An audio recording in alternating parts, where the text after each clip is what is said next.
Hello friends, आपका अपने channel learning with निकेतन में स्वागत है। आज मैं इस वीडियो में लेकर आया हूँ डाइवर्सिटी इन एनिमल किंगडम, यानी कि जंतु जगत में विविधता से रिलेटेड मोस्ट इंपॉर्टेंट क्वेश्चंस, जिसमें मैं आपको 250 प्लस क्वेश्चंस कराऊंगा। एक सीरीज़ में आपके 60 क्वेश्चंस होंगे, ठीक है। और ये क्वेश्चंस बहुत ज़्यादा इंपॉर्टेंट हैं। अगर आपने मेरे साथ ये डाइवर्सिटी इन एनिमल किंगडम यानी कि जंतु जगत में विविधता वाले क्वेश्चंस कर लिए, तो इस टॉपिक से रिलेटेड आप कभी भी कोई क्वेश्चन गलत नहीं करेंगे। और मैंने कोशिश की है कि मैं मोस्ट ऑफ उन क्वेश्चंस को ज़्यादा लेकर आए हूँ जो आपके already previous questions book exams में पूछे जा चुके हैं। तो चलिए बिना समय बर्बाद करते हुए स्टार्ट करते हैं और कोशिश करेंगे हम 60 क्वेश्चन जल्दी से जल्दी कर सकें। चलिए स्टार्ट करते हैं। जैसा कि आपको स्क्रीन पर आपके क्वेश्चंस दिखाई दे रहे होंगे, तो सबसे पहला जो प्रश्न है जिसमें हमसे पूछा गया है, वीनस फूलों की टोकरी किसका साधारण नाम है। बहुत ही कॉमन है आपके, यानी कि वीनस जो फूलों की टोकरी किसका साधारण नाम है। ये जो आपकी साधारण नाम है यूप्लेक्टेला, जिसका करेक्ट आंसर बी है, यूप्लेक्टेला। यूप्लेक्टेला जो है आपके क्लास है, आपके जो क्लास है इसकी हाइलोस्पोंजिया, हाइलोस्पोंजिया का मेंबर है जिसका नाम है यूप्लेक्टेला, जिसे वीनस फूलों की टोकरी के नाम से भी जाना जाता है। चलिए हम अगले प्रश्न को देखते हैं। अगले प्रश्न हमसे पूछ रहा है स्पंजों का लक्षण है। तो जो स्पंज होते हैं उनका क्या लक्षण है, तो स्पंजों के देखिए नाम से ही पता पड़ता है। स्पंजों का जो कॉमन लक्षण है वो होता है पोरस बॉडी, यानी छिद्रयुक्त शरीर। इनके शरीर पर छिद्र छिद्र बहुत सारे पोरस पाए जाते हैं, जिसलिए इसे पोरस बॉडी भी कहते हैं। तो इसका करेक्ट ऑप्शन सी हो जाएगा।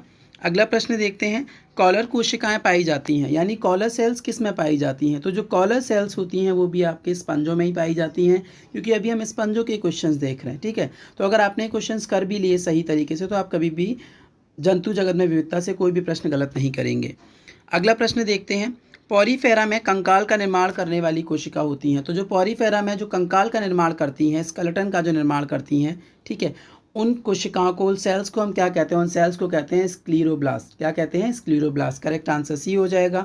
अब आपके जो निमेटोसिस्ट हैं यानी दंश कोशिकाएं हैं वो क्या है। निमेटोसिस्ट आपके अंग हैं, कोशिका हैं, कोशिका का समूह है या कोशिका का भाग है। तो करेक्ट आंसर हो जाएगा निमेटोसिस्ट जो है वो कोशिका का भाग है। करेक्ट ऑप्शन है आपका डी। अगला प्रश्न देखते हैं जिसमें हमसे पूछा जा रहा है लड़ाई का पुर्तगाली जहाज़ है। बहुत ज़्यादा इंपॉर्टेंट क्वेश्चन है, आप चाहें तो इसे नोट भी कर सकते हैं। लड़ाई का जो पुर्तगाली जहाज़ है वो आपके क्या है, फाइसेलिया, पेनेट्यूला, ओबेलिया, कोरल। तो जो लड़ाई का पुर्तगाली जहाज़ है वो आपके फाइसेलिया है, ठीक है।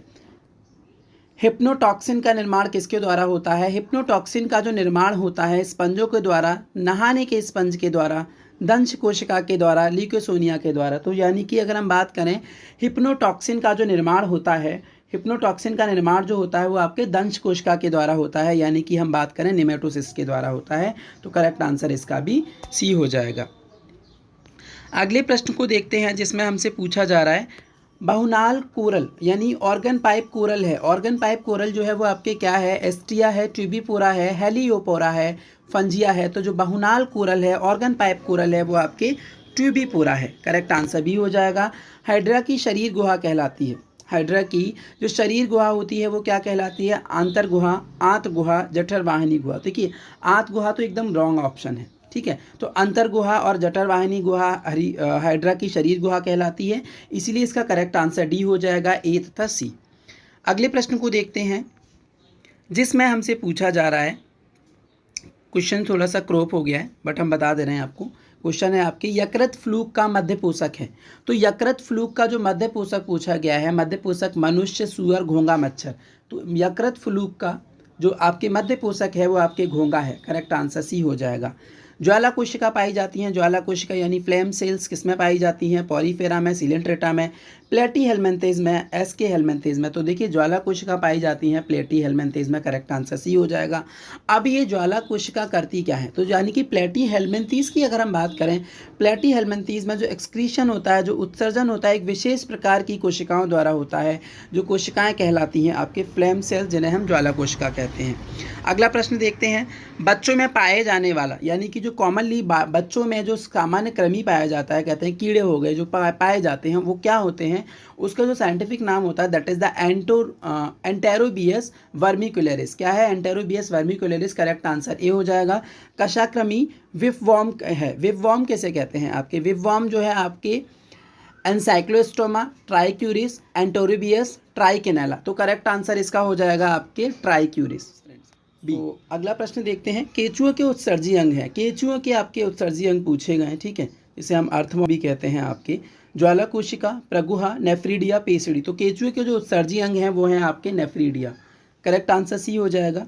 किसके रुधिर प्लाज्मा में हीमोग्लोबिन घुला रहता है, यानी कि किसके रुधिर प्लाज्मा में, ठीक है, जो हीमोग्लोबिन है वो घुला रहता है? मेढक के, खरगोश के, तिलचट्टा के, केचुए के। तो जो रुधिर प्लाज्मा में जो घुला रहता है हीमोग्लोबिन वो आपके केचुए के में घुला रहता है। करेक्ट आंसर डी हो जाएगा। अगला प्रश्न देखते हैं, केचुए का मुख्य नाइट्रोजन युक्त उत्सर्जी पदार्थ है। तो केचुए का जो मुख्य नाइट्रोजन युक्त उत्सर्जी पदार्थ है वो आपके क्या है? Uric acid, ammonia, urea, amino अम्ल। तो इसका करेक्ट आंसर हो जाएगा यूरिया। अगले प्रश्न की बात करते हैं, जॉन्स्टन ऑर्गन। देखिए बहुत ज़्यादा इंपॉर्टेंट क्वेश्चन है आपके। जॉन्स्टन ऑर्गन, जॉन्स्टन ऑर्गन किस में पाया जाता है? तिलचट्टे के शीट्स में, मच्छर की श्रृंगिका में, घरेलू मक्खी के उदर में, मकड़ी के उदर में। तो जॉन्स्टन अंग की बात हो रही है। जॉन्स्टन अंग जो पाया जा रहा है, जॉन्स्टन का अंग या जॉन्स्टन ऑर्गन, वो पाया जाता है मच्छर की श्रृंगिका में। करेक्ट ऑप्शन बी हो जाएगा। अगला प्रश्न देखते हैं, आर्थ्रोपोडा में किसकी कमी होती है? आर्थ्रोपोडा जो है उसमें किसकी कमी होती है? पक्षमाप की, संधियुक्त उपांग की, श्वसन अंग की, खंडयुक्त शरीर की। तो आर्थ्रोपोडा में जो कमी होती है वो होती है पक्षमाप की। करेक्ट आंसर ए हो जाएगा। अगला प्रश्न देखते हैं, जिसमें हमसे पूछा जा रहा है, घरेलू मक्खी का मैगट होता है। घरेलू मक्खी का जो मैगट होता है वो क्या होता है? प्यूपा, लार्वा, कोशस या पूर्ण कीट। तो देखिए मैगट जो होता है वो आपके घरेलू मक्खी का लार्वा होता है। करेक्ट आंसर बी हो जाएगा। अब रॉयल जेली स्त्रावित होती है। रॉयल जेली स्त्रावित किसके थ्रू होती है? कर्मक के द्वारा, रानी मक्खी के द्वारा, मादा गुंजक के द्वारा, इन सभी के द्वारा। कर्मक यानी जो वर्कर्स होते हैं आपके, उनके द्वारा रॉयल जेली सिक्रेट होती है, स्त्रावित होती है। तो करेक्ट आंसर इसका ए हो जाएगा। अगला प्रश्न देखते हैं, पाद नलिकाएं पाई जाती हैं। पाद नलिकाएं किस में पाई जाती हैं? तिलचट्टे में, कटलमीन में, कैटफिश में, तारामीन में। तो पाद नलिकाएं जो पाई जाती हैं वो आपके तारामीन में पाई जाती हैं। करेक्ट आंसर डी हो जाएगा। अरीय सम्मित पाई जाती है। अरीय सम्मिति जो होती है आपके एनाफिलीज में, तिलचट्टे में, एस्ट्रियोस में, घोंगे में। तो जो अरीय सम्मित पाई जाती है वो आपके एस्टीरियोस में पाई जाती है। करेक्ट आंसर सी हो जाएगा। अगला प्रश्न देखते हैं, अरस्तु की लालटेन पाई जाती है। अरस्तु की जो लालटेन है वो किस में पाई जाती है? समुद्री अर्चन में, तारामीन में, सी एनीमोन में, इन सभी में। अरस्तु की जो लालटेन पाई जाती है वो आपके समुद्री अर्चिन में पाई जाती है। करेक्ट आंसर ए हो जाएगा। एक विषहीन सर्प है। देखिए विषहीन सर्प पूछा है आपसे, विषैला नहीं पूछा है, जहरीला नहीं पूछा है, यानी कि इनमें से कौन सा जहरीला सर्प नहीं है? वाइपर, बंगेसर, ठीक है, पाइथन एंड समुद्री सांप। तो इसमें से जो सर्प है, विषहीन सर्प है, यानी कि जो नॉन पॉइजनस स्नेक है वो आपके क्या है? पाइथन है। करेक्ट आंसर सी हो जाएगा। अगला प्रश्न देखिए, सर्प की विष ग्रंथि किस में रूपांतरित होती है? यानी कि सर्प की जो विष ग्रंथि, जो पॉइजन ग्लैंड होती है, वो किस में ट्रांसफॉर्म होती है?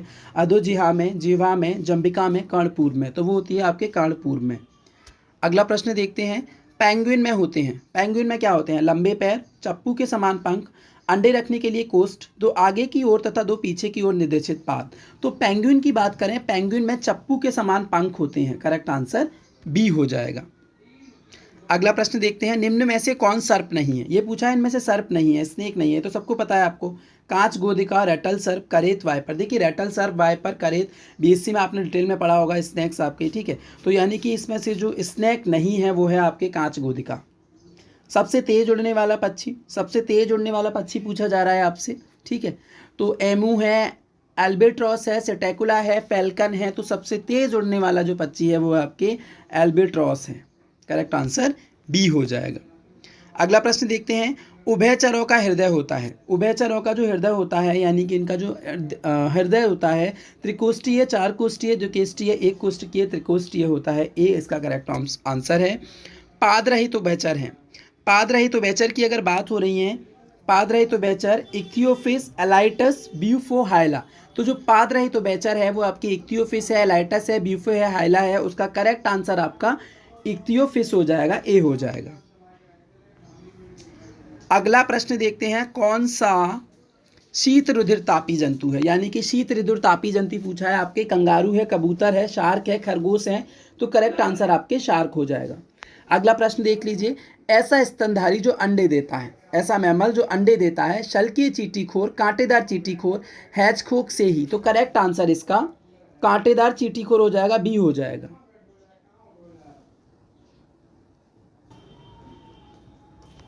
यस, अगला प्रश्न देखते हैं जिसमें हमसे पूछा जा रहा है, कंगारू है, कंगारू क्या है आपके, जरायुजी, अंडज, अंड जरायुजी, इनमें से कोई नहीं। तो देखिए जैसे इंग्लिश में कहते हैं मैरकोपोडिडेई, है ना, मैरकोपोडिडेई जो है आपके कंगारू जो है आपके जरायुजी, इसका करेक्ट आंसर ए हो जाएगा। निम्न में से कौन मॉरिशस से विलुप्त हो चुका है, तो मॉरिशस से जो विलुप्त हो चुका है बहुत ही कॉमन है, आपके करंट में भी है ना, करंट से रिलेटेड है। मॉरिशस से जो स्पीसीज विलुप्त हो चुकी है वो डोडो है। डोडो क्या है आपके, डोडो एक वर्ड है, ये एक बर्ड की स्पीसीज है। तो डोडो पूरी तरीके से विलुप्त हो चुकी है मॉरिशस से। अगला प्रश्न देखते हैं, कृंतक यानी रोडेंट्स में होते हैं, रोडेंट्स में क्या होते हैं, लंबे कांटे, शूक, लंबे कृंतक, लंबे रत्नक। तो रोडेंट्स में जो पाए जाते हैं वो आपके लंबे कृंतक होते हैं, सी इसका करेक्ट ऑप्शन है।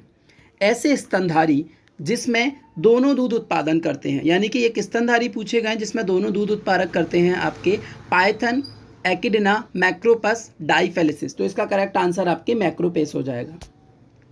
अगला प्रश्न देखते हैं, गैंडे के सींग हैं, जो गैंडे के सींग होते हैं वो क्या है, अस्थिय है, उपास्थीय है, या केराटिन युक्त बालों का गुच्छा है, या आंशिक अस्थिय तथा आंशिक उपास्थित है। तो जो गैंडे के सींग होते हैं वो केराटिन युक्त बालों का गुच्छा है, करेक्ट आंसर इसका सी हो जाएगा। अगला प्रश्न देखते हैं, मोती प्राप्त किया जाता है, जो मोती है वो कहाँ से प्राप्त किया जाता है, पिक्टांडा से, ऑक्टोपस से, सीपिया से, या यूनियो से। तो जो मोती प्राप्त किया जाता है वो आपके पिक्टांडा से होता है, करेक्ट आंसर ए हो जाएगा। अगले प्रश्न में पूछा गया, जापान में कौन सा स्पंज भेंट में दिया जाता है, तो जापान में जो स्पंज भेंट में दिया जाता है वो आपके यूप्लेक्टेला है, जिसे वीनस फूलों की टोकरी भी कहते हैं। सबसे पहला प्रश्न यही था, याद रखिएगा, यूप्लेक्टेला ये स्पंज होता है, जापान में इसे गिफ्ट किया जाता है, जिसे हम फूलों की टोकरी भी कहते हैं, वीनस फूलों की टोकरी। अगला प्रश्न देखते हैं, भारतीय पर्ल आयस्टर किसका सामान्य नाम है, यानी कि भारतीय पर्ल आयस्टर किसका सामान्य नाम है, यूनिको का, पिक्टांडा का, माइटलिस का, पर्टेन का। तो ये आपके जो सामान्य नाम है ये पिक्टांडा का है, करेक्ट आंसर भी हो जाएगा। अगले प्रश्न की बात करते हैं, बात स्पंज होता है, बात स्पंज यूप्लेक्टेला तो होता नहीं है, मैंने बता दी कि यूप्लेक्टेला क्या है आपके वीनस फूलों की टोकरी है, स्पॉन्जिला है, यू स्पॉन्जिया है, यह स्पंज का सूखा कंकाल है। तो जो बॉथ स्पंज होता है वो यू स्पॉन्जिया है, करेक्ट आंसर इसका सी हो जाएगा। अगले प्रश्न की बात करते हैं, जौंक की लार में प्रतिस्कंदन होता है जो कहलाता है, जौंक की लार में जो प्रतिस्कंदन होता है, हिस्टिडीन, हिरुडीन, हेपेरिन, हिस्टामिडीन। जौंक की लार में जो प्रतिस्कंदन होता है उसे हम कहते हैं हिरुडीन, करेक्ट आंसर इसका बी हो जाएगा। अगला प्रश्न देखते हैं, हाइड्रा का उत्सर्जी पदार्थ है, तो जो हाइड्रा का उत्सर्जी पदार्थ है उसे क्या कहते हैं, हाइड्रा के उत्सर्जी पदार्थ को अमोनिया, यूरिया, यूरिक अम्ल, ये सभी। तो हाइड्रा का जो उत्सर्जी पदार्थ है यानी एक्सक्रीटरी मटेरियल है उसे हम अमोनिया कहते हैं, और वो अमोनिया ही होता है वैसे तो। ल्यूकोसोलेनिया में थीजोसाइट्स का कार्य है, ल्यूकोसोलेनिया में जो थीजोसाइट्स का फंक्शन है, श्लेष्म, स्त्रावण, जनन, पोषक पदार्थ एवं संग्रहण, भ्रूणीय संरक्षण। तो ल्यूकोसोलेनिया में जो थियोसाइट्स का कार्य है वो है आपके पोषक पदार्थ संग्रहण, सी। अगले प्रश्न को देखते हैं, निम्न में से एस्केरिस का लार्वा है, तो इनमें से एस्केरिस का लार्वा पूछा गया। देखिए लार्वा जो है बहुत ज़्यादा इंपॉर्टेंट है, मेरा तो कहना यही है कि आप सारे लार्वा पढ़ लीजिए, और नहीं भी पढ़ना चाहते तो मेरे चैनल पर मैंने खुद एक टेबल बना के भेज चुका हूँ ऑलरेडी कि कौन सा लार्वा किस में पाया जाता है, ठीक है, बहुत ज़्यादा इंपॉर्टेंट है, तो आप वहाँ से पढ़ सकते हैं, क्योंकि डिटेल में पढ़ने का अब हमारे पास ज़्यादा टाइम नहीं है। सॉरी। निम्न में से एस्केरिस लार्वा आपसे पूछा गया, एस्केरिस लार्वा किसका है, रेहेडिटिफॉर्म, ट्रोकोफोर, वेलिजर, ग्लोकिडियम। तो जो एस्केरिस लार्वा है जो पूछा गया कौन सा है, एस्केरिस लार्वा है आपके रेहेडिटिफॉर्म, रेहेडिटिफॉर्म जो है आपके एस्केरिस लार्वा है, करेक्ट आंसर ये हो जाएगा।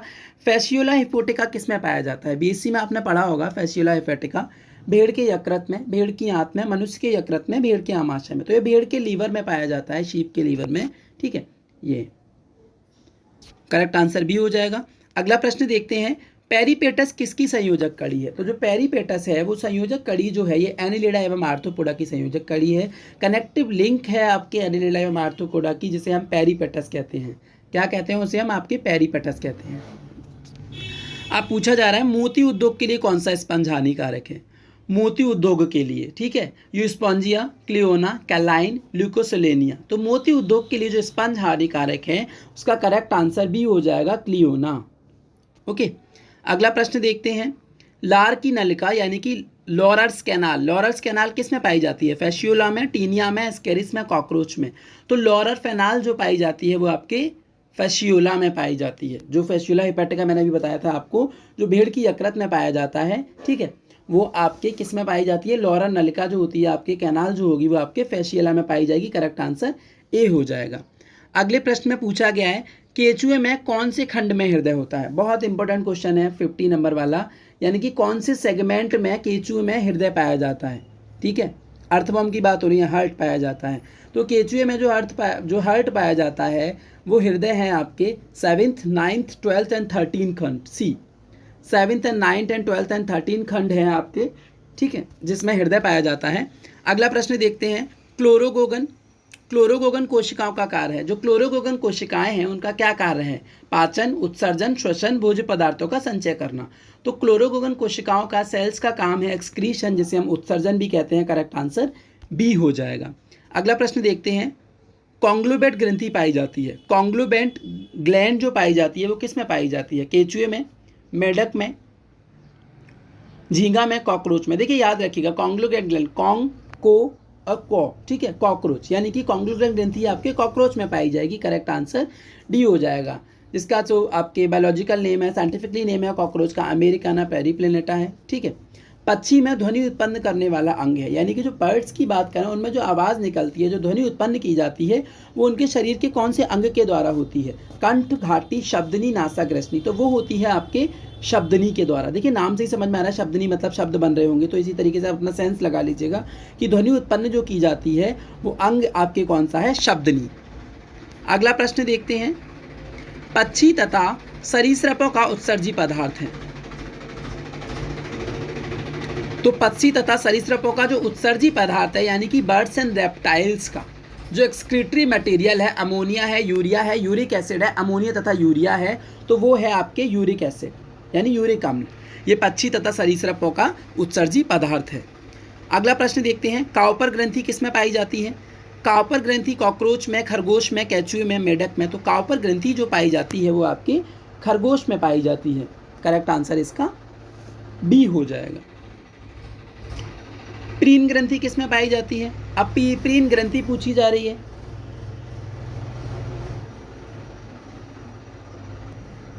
यस, अब आपसे प्रीन ग्रंथि पूछी जा रही है। तो प्रीन ग्रंथि यानी प्रीन ग्लैंड जो पाई जाती है रेप्टिलिया में, पक्षियों में, स्तनियों में। तो प्रीन ग्लैंड जो पाई जाती है फ्रेंड्स वो पाई जाती है पक्षियों में।